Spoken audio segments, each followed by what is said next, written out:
Project Lord Ridgeback is a multi-casualty incident where we essentially simulate a big call that might happen in the region. So this one this year was a large car accident with a number of patients and assailants and some criminal activity.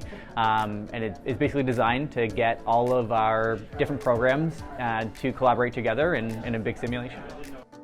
It's like the closest thing that we have right now to a real world experience, right? So this is something that's very similar to what we're going to experience on the road. This is something that many people don't get as much training in as they should. And a lot of the time with mass casualty incidences, we usually don't have enough equipment for dealing with all of the patients. And this is a good experience for us to deal with the stress and the pressures of what's going to be like on the road.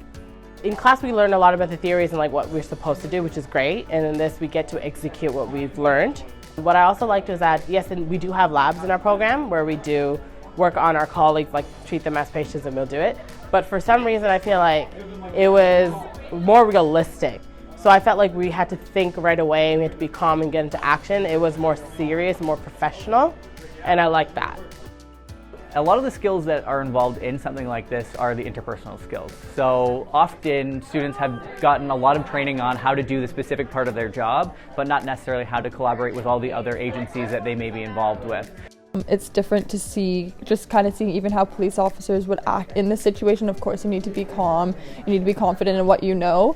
So I think those are both really important, especially communication. It's important to communicate not only with your fellow workers like police officers, but other people as well, because communication is key and it's vital in these type of situations. It is different from what we learn in our practical for our program, because we're not really dealing with people as much in our practical, whereas the project, it really gave me a bigger picture of what to work with and what I will be working with in the future.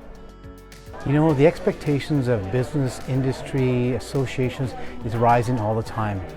And the expectations of our graduates continue to rise. And so if we can give experiential learning in a simulation like this or a simulation within our nursing lab, it prepares them for work. It's very exciting, and this is a new experience. And if you really want to get all of the extra learning potential you can get from this program, this is definitely the way to do it.